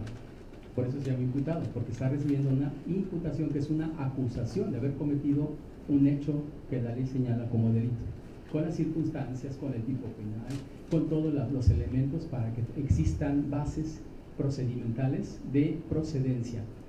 ¿Quién es la contraparte del Ministerio Público? La defensa. Ya tenemos tesis, antítesis. ¿Y quién es la síntesis? Hagan la reflexión, no me dejen solo. ¿Quién sería? Exactamente, como bien lo dicen allá, están muy atentos, el órgano jurisdiccional. Ese es el elemento sintético del tipo contradictorio dialéctico que se ejerce o que funciona en el proceso penal. Sí lo sabían, ¿verdad? Eso es lo que... Si tienen un rostro así de que, ya me acordé. Lo por ahí, ya se me había olvidado. Qué bueno que me lo recordaron hoy. Efectivamente, entonces el principio de contradicción tiene esos elementos y por eso es válido que el día de la audiencia de juicio oral, la parte, la defensa diga, su señoría, para efectos de... Siempre se empieza de otra forma. Les voy a hablar de lo que es el sistema acusatorio real, no el que están aplicando hoy en día. En el sistema acusatorio la defensa expresa lo siguiente: impediremos la injusticia que se comete con el señor fulano de tal en calidad de imputado y mi defendido en esta audiencia. En efecto, ante ese órgano jurisdiccional, esta defensa llevará a cabo, bajo los elementos fácticos, probatorios y jurídicos, la comprobación de que mi cliente no fue la persona que estuvo en los hechos criminosos en que lo acusa el Ministerio Público. Para tal efecto, esta defensa hará negación, contradicción y acción de destrucción del elemento imputativo. Entonces estamos asumiendo un papel que el juez, que el órgano está viendo y dice: ah, caray, este hombre viene preparado y va a estar peleada esta audiencia. Pero ya le estamos sembrando al tribunal de enjuiciamiento lo principal, que es la atención, porque la defensa lo que tiene que hacer, que ese es el último tema que vamos a hablar en las llamadas técnicas, habilidades y destrezas, es precisamente la persuasión, que no se les olvide esa palabra, y lo estoy gritando porque es elemento clave. Si se los hablara despacito se me duerme medio público. Tengo que hablar fuerte, a la cara y directo, así como es el amor, ¿no? Desnudo y salvaje. Ah, no, perdón. Estamos con la defensa. La defensa ya despertó a los 3 jueces que le pusieron para el efecto de que lo escuchen en su teoría del caso. Y dicen ellos, ah caray, este viene preparado porque nos está diseñando la estructura de lo que son los alegatos de apertura reales y no fingidos como hoy los conocemos. Fíjense que sí es cierto, el sistema acusatorio que hoy practican es fingido. Y ahorita les explico por qué. Es que sí es cierto, se pone de acuerdo la defensa, la oficial, con el MP, y hacen la chamba despacito, se van rápido porque ya tienen más trabajo, y el imputado se queda así. ¿De qué se trató? Ya saliste con 20 años, amigo. Y ¿de cómo? ¿Quién fue? ¿De dónde? No me dijeron nada. Pregúntenle a la gente, allá a las personas privadas de la libertad. Oye, ¿y conociste tus derechos? Oye, ¿y te explicaron esto? No, todos lo niegan, todos, sin lugar a dudas. Hagan un día la prueba de visita, visita de defensores, no de visita permanente. Sí, vamos viendo, ¿verdad? Con el respeto y el cariño que tenemos para todos ustedes. Entonces, tenemos que la teoría del caso ahí se está formando, ¿ya queda claro? ¿Por qué razón? Porque así está en las diversas tesis jurisprudenciales que ya se han dictado y que hoy no vengo a traerles, porque es una capacitación más ágil, no es técnica, no es personalizada, en donde quiero nada más que quede bien claro. La estructura que estamos manejando ahí es para persuadir al órgano jurisdiccional integrado por 3 jueces, no 1, 3. Y ellos con toda la libertad, fíjense qué desigualdad hay. Mientras que la defensa aquí me ha tocado a mí, que hay 2, 3 auxiliares del Ministerio Público, y la defensa aquí solita y con el imputado, hasta aparece uno ahí, pues se ve uno raro, ¿no? Y la gente en el público dice, no, pues hay desventaja, mira, allá son 3, acá son 3, y este está no nada más con el imputado, con el que están acusando de que cometió. La gente se da cuenta de la desigualdad. Si ellos los jueces, bien que ponen silencio para resolver una moción, por ejemplo, alguien que dice objeción, para resolver las objeciones, ellos bien que paran la grabación, o no, simplemente siguen para que no te escuche, y a veces se llega a escuchar, no, pues es que la defensa argumentó sobre estas bases, y el otro dice, no, es que también el Ministerio Público está manifestando inconformidad, ¿qué hacemos? Y ya dice el otro, bueno, pues vamos a ver el fallo al Ministerio Público, no ha lugar a la objeción, continúe. ¿Y qué hizo la defensa? Estaba ahí nada más viendo cómo hablaban. Entonces, eso de que ellos hacen ese tipo de debates, nosotros siempre hemos dicho que deben ser públicos. Principio, publicidad, no tiene por qué tapar el micrófono. Y el imputado quiere saber también, yo quiero saber qué están discutiendo los señores. ¿Qué acaso no está televisando sus debates? Claro que sí, el INE está televisando debates, el Congreso de la Unión. ¿Y por qué los órganos jurisdiccionales no se democratizan y permiten que sus discusiones y sus debates sean públicos para que cumplan con el principio de publicidad? ¿Ya vieron por qué es importante estar en sus lugares? Para que ustedes vean de otra forma la norma que les han estado explicando en forma cuadrada. No es cierto, hay muchas, y eso se llama argumentación, y se llama lógica, y se llama sentido común, y se llama tratados internacionales. Así de fácil se los pongo.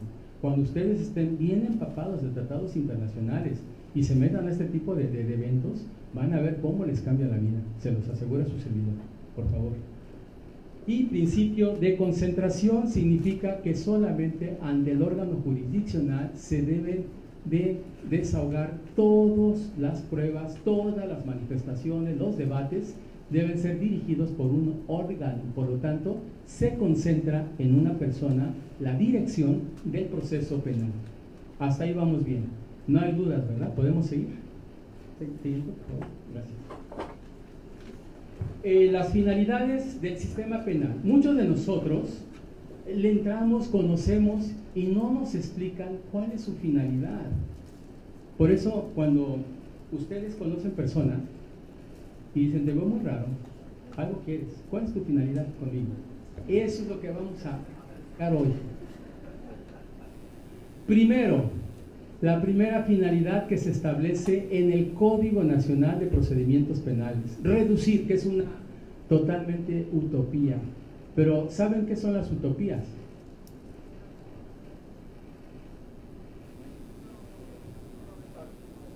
No, las utopías precisamente son para eso, para avanzar. Porque le decía a un filósofo muy interesante, le decía a su alumno, maestro, ¿qué son las utopías? La utopía, ni se sabe, y avanzas un paso y la utopía se aleja un paso. Avanza y el horizonte, igual que la utopía, se aleja pasos. Oiga, pues no te llegar a ningún lado. Sí, te está haciendo avanzar. Eso es para las utopías.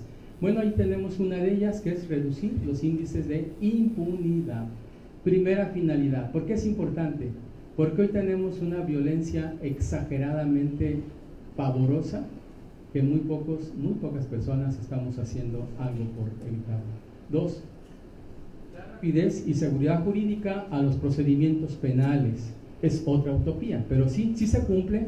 Quiero decirles a ustedes que en el anterior sistema inquisitorio nos llevaban años, y una persona estaba en prisión y ahí seguía. Hoy, y hay sin sentencia, detenidos sin sentencia. Hoy, en 6 meses, cualquier persona en el sistema acusatorio penal, en 6 meses ya tiene sentencia, siempre y cuando no haya tenido, aunque haya tenido complicaciones como son amparos, todo eso, en 6 meses está previsto que ya tiene sentencia. Lo que significa que las cárceles hoy están más llenas y hay más gente y más rápido. Ese es el significado de esto, porque el índice de criminalidad no disminuye, ha estado en sus márgenes y un poquito arriba. Contar con resoluciones judiciales justas. Esa es yo siempre le he dicho a mis alumnos en la maestría de Derecho Penal, ese es un pleonasmillo por ahí. Igual como los jueces, les comentaba hace un rato, como los jueces de distrito, cuando indican juicio de garantías, eso es un pleonasmo.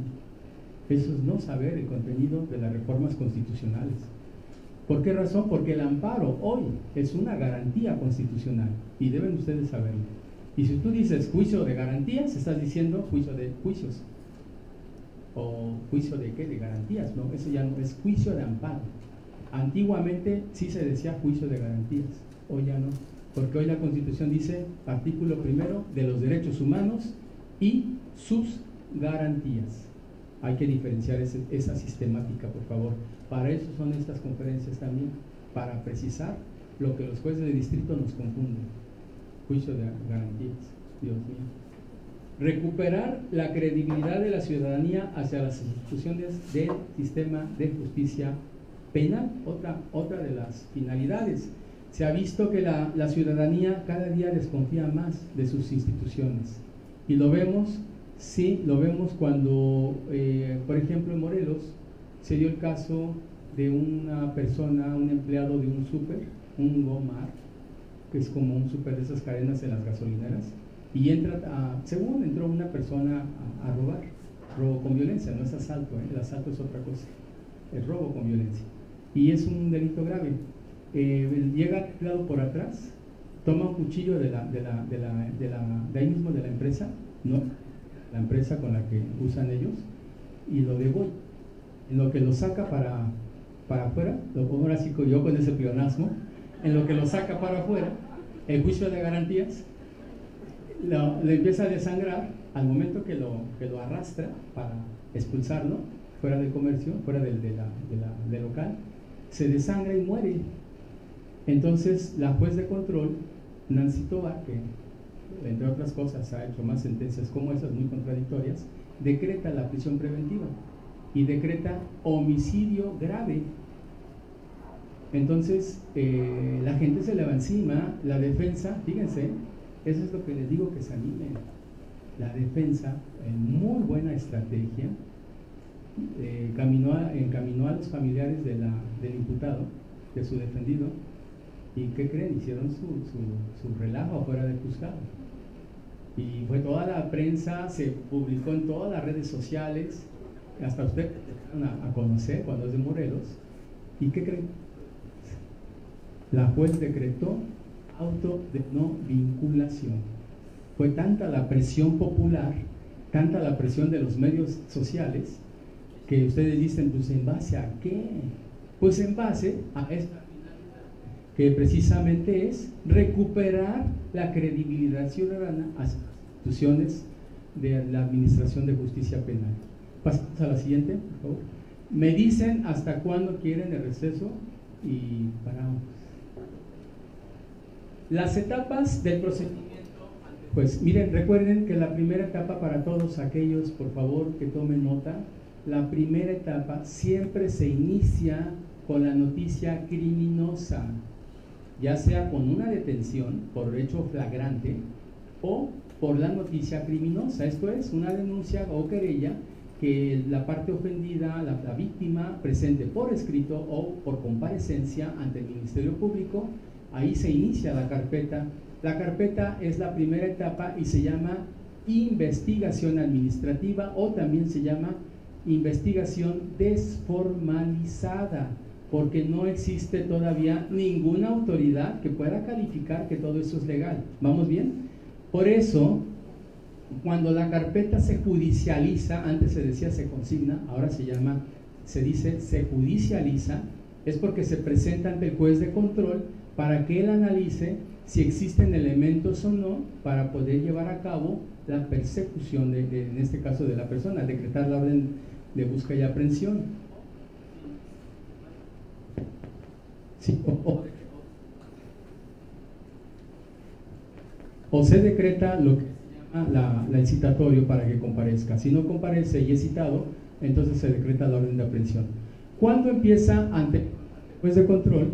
Cuando se presenta la parte, en este caso, imputada. Y por eso dice investigación inicial o desformalizada, denuncia o querella, control de detención. Ahí viene la primera etapa ante el juez. Por eso se llama inicio de la investigación formalizada, porque ya es un juez, es una autoridad quien está calificando lo que hizo una autoridad administrativa, que fue el Ministerio Público. Ahora, en esta etapa existe una total desigualdad, porque en este momento, en esta etapa, el MP contó con todos los elementos probatorios, y cuando llega ante el imputado, este cuenta con escasos días para ofrecer datos de prueba, ofrecer aquellos elementos que puedan desvirtuar la acusación que pesa y que es formalizada por el Ministerio Público. Viene después la investigación complementaria, que ya viene hasta después de que se decreta el auto de formulación de imputación, vinculación a proceso. Ahí se decreta el auto, el cierre de investigación. En el cierre de investigación no es sino hasta que se lleva a cabo el descubrimiento probatorio. Y finalmente viene lo que se llama una resolución que decreta sobreseimiento, o las famosas salidas alternas, que no es otra cosa más que la aplicación de la Ley Nacional de Mecanismos de Justicia Alternativa. ¿Para qué efectos? Pues para tener salidas que no concluyan en un juicio penal. La Ley Nacional de Mecanismos Alternativos de Solución de Controversias en Materia Penal, que está larguísimo el título, es una de las leyes que aplica el juez de control, y en todo momento, cuando la naturaleza de los hechos delictuosos lo permitan, está exhortando a las partes a que lleguen a un acuerdo que les permita, que en este caso, esa solución de esa controversia. La ley nacional tiene una serie de requisitos, señala que todos los delitos graves no pueden ser materia de salidas alternas, ni pueden ser, pero sí en la audiencia intermedia, que es después de todo esto, que es lo que sigue, el Ministerio Público es la última oportunidad que tienen las partes, en este caso el MP, para negociar un tipo de pena. Y en este caso, el Ministerio Público siempre, voy a ponerles un caso concreto, un delito que conocimos de delito de violación agravada. El padre violó a la hija de 16 años, múltiples ocasiones. La niña le reiteró y le detalló con exactitud cómo habían sido esos actos delictivos. La sanción mínima eran de 20 a 22 años, me parece. La Ministerio Público nos ofertó 20 años, 18 años, sí, me acuerdo. Se le propuso a la parte defendida, estando ahí en el juez de control, en la parte baja tienen una como cárcel para que ahí los mantengan mientras pasan audiencia. Ahí se le dijo, oye, te están diciendo al MP que te da 18 años. Está negociando. Y si eso es válido, sí, le digo, se llama en la audiencia intermedia, él puede proponer para que no nos vayamos a juicio, porque pues vemos que va a estar. Hay muchas pruebas que se tienen que desahogar y la mejor forma es que haya una propuesta de negociación. La audiencia intermedia en el Código Procesal Penal de Morelos sí permitía, en el sistema acusatorio, sí permitía ese tipo de negociaciones, motivo por el cual se propuso. No aceptó el cliente, pero también la sentencia fue de 20 años. O sea, fueron 2 más y no fue mucha la diferencia. Entonces le aplicaron la mínima porque se le dijo que no iba a salir libre, pero tampoco se iba a luchar durante todo el proceso de juicio oral para que le aplicaran la mínima, y sí se logró. Sí se logró, pero jamás se dijo que iba a estar libre, jamás se le dijo que íbamos a alcanzar una libertad, no, porque él estaba consciente y después confesó que efectivamente sí había violado a su menor hija. ¿Qué les parece? Entonces aquí hay una situación muy compleja en donde como defensores se enfrentan a que el cliente le está diciendo al principio que no y le creen, y después resulta que era una falsedad. O sea, son cuestiones muy complejas de ética donde ustedes dicen, ¿le sigo, ya no le sigo? ¿Es repudiable esto o no? ¿Tú qué harías como defensor? ¿Faltas a tu promesa que hiciste porque ibas a defender a todo tipo de personas, etcétera? Entonces viene una serie de problemas que se les acercan y que cada quien tiene que resolver conforme a su cultura, sus valores y su compromiso profesional, ¿eh? Porque a veces es superior el compromiso profesional que todo lo demás, es preferible. Seguimos con la siguiente.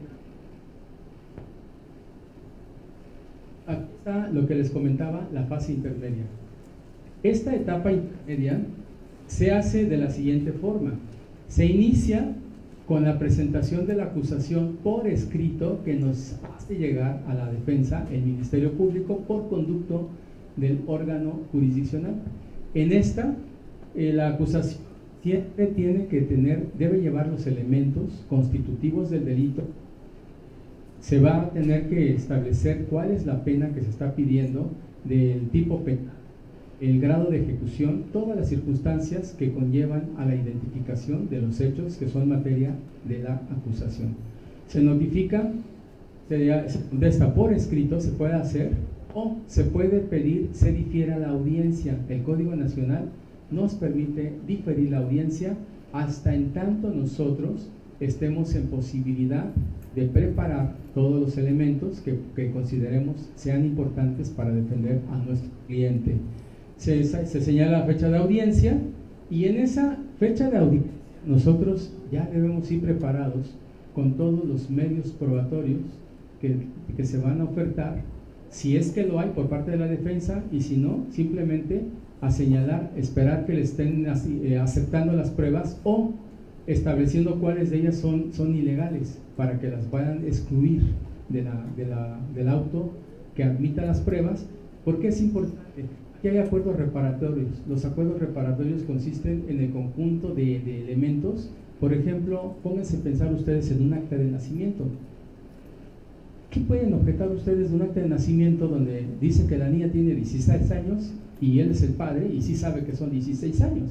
Son documentos que se dejan ya sin discusión, por eso se llaman acuerdos reparatorios, porque las partes, probatorios, perdón, gracias, acuerdos probatorios, gracias, tan amable, son las partes, ya no lo pueden impugnar, ya están fuera del litis, y esos acuerdos el juez los coloca para que ya no se vuelvan a tomar, sino que ya sean directamente valorados por el Tribunal de Enjuiciamiento. Sí, cierto, los acuerdos reparatorios están dentro de la Ley Nacional de Mecanismos Alternativos de Solución de Controversias en Materia Penal, y son audiencias que pueden celebrarse ante el Ministerio Público especializado, ante el juez de control, o nada más, tenemos esas dos autoridades, o pueden ser particulares para que los pueda sancionar alguna autoridad.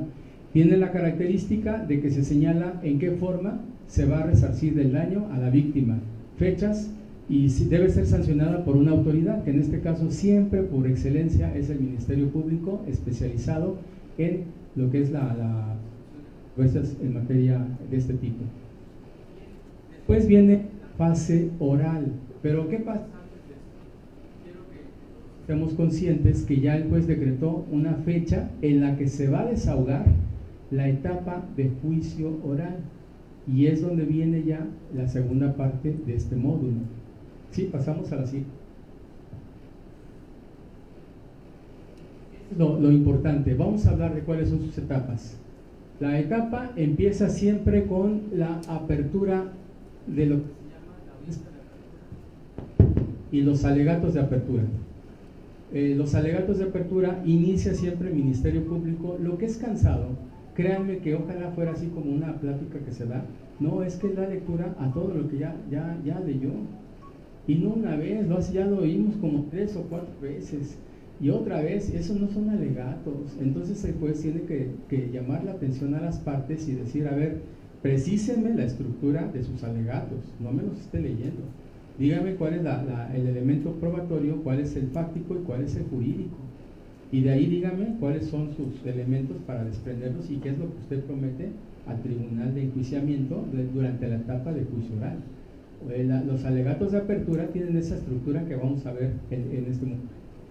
En esta viene la siguiente etapa, que es después de que se desahogan los alegatos, inmediatamente se desahogan las pruebas, viene el desfile probatorio. ¿Por qué se llama así? Porque van primero las pruebas del Ministerio Público y después las que tenga la defensa. Pero no crean que se desahogan rápidamente, todas son orales, todas hay que introducirlas en vía oral, hay que ofertarlas de tal manera que sean legales para que el tribunal de enjuiciamiento se encuentre en posición de valorar esos medios probatorios. Aquí viene lo que se llama los interrogatorios, la importancia que tiene conocer los interrogatorios. Es importantísimo el contrainterrogatorio, que ustedes sepan cuándo son la primera fase, cuándo se deriva la segunda, que no confundan lo que se llama las repreguntas, es importantísimo. También el sistema de objeciones, no nada más es de decir objeción por decirlo, hay que decir la objeción y la causa por la cual se pide. Ejemplo, objeción, infundados. Ya el juez le da la vista al Ministerio Público, el Ministerio Público da sus razones, el defensor, y ya el juez resuelve si procede o no la objeción. Las objeciones hay que estudiarlas porque son de pensamiento correcto, rápido, acertado, lógico y sobre todo procedentes, no son nada más forasteras. Viene después alegatos de clausura, tiene una estructura especial los alegatos de clausura. ¿Qué se hace ahí? Brevemente les explico. Son tan importantes los alegatos de clausura que es donde nosotros estamos demostrando ante el tribunal de enjuiciamiento que efectivamente estamos acreditando las hipótesis que hicimos valer en los alegatos de apertura. Qué importante. Pues ya se les había olvidado. No, es que tiene que ser así. Ustedes tienen que retrotraerse a lo que expusieron en la fase de alegatos de apertura para decirle al tribunal de enjuiciamiento, aquí en mis alegatos de clausura se está demostrando la hipótesis que yo hice valer cuando te dije que te prometía que iba a acreditar que el imputado estuvo el día de los hechos y fue quien llevó a cabo la comisión de los hechos delictivos de acuerdo a la mecánica que se demostró. Ya no puedo ser tan preciso porque es darle lectura de memoria a las actuaciones de juicio oral. Pero ustedes sí me siguen, ¿verdad? ¿Van bien? Perfecto. La sentencia se supone que son 24 horas, no son 24 horas. La sentencia se da dentro de los días que el tribunal considere procedentes y en esos días tiene que dictarse. La sentencia se supone que ya el tribunal está en aptitud de dictarla. Lo correcto, de acuerdo al principio de inmediatez, ¿qué sería? En el momento que se acaba la clausura de los alegatos de clausura, el tribunal se da un respiro y en ese momento está resolviendo si es o no responsable el imputado. ¿Qué les parece? Pero es así, la mecánica no es así, son días los que se cita a las partes para la sentencia de individualización de sanciones. Aquí también puede haber desfile probatorio, puede haber elementos, pero las partes generalmente renuncian porque consideran que todo lo que ya existe en sentencia ya es suficiente para que nuevamente ofrezcas más pruebas, aunque el código te da esa oportunidad. Las partes dicen no, ya, nada más escuchamos para que sepa el sentenciado ya no es imputado, sepa los alcances de la resolución que se le está dictando y cómo debe ser el cumplimiento. ¿Qué sigue después de esto? Después de esto, cuando el imputado ya apela, cuando termina la apelación, cuando ya no es imputado, ya es sentenciado, se acaba la segunda instancia, se va al amparo directo, todo se está ratificando, todo se está confirmando, lo que sigue es la ejecución de sanciones. ¿Y cómo inicia? Procedimiento, para que vean que esto no es nada más, y es donde yo invito a todos, el día de mañana, especialicen en defensores del sistema de ejecución penal. ¿Saben ustedes que las convocatorias que se han lanzado se han declarado desiertas? ¿Sí lo saben? Bueno, yo les comento la experiencia del centro del país. Se están declarando desiertas. ¿Por qué razón creen? No hay capacitación. Vean cuánta literatura hay. Un servidor se ha dedicado a eso.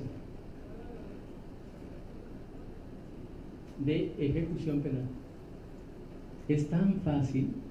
El día de mañana que ustedes quieran otro curso como este, les puedo dar todo para que sean ustedes verdaderos defensores de ejecución penal. Es bien fácil, pero más fácil. Les lo explico rápido.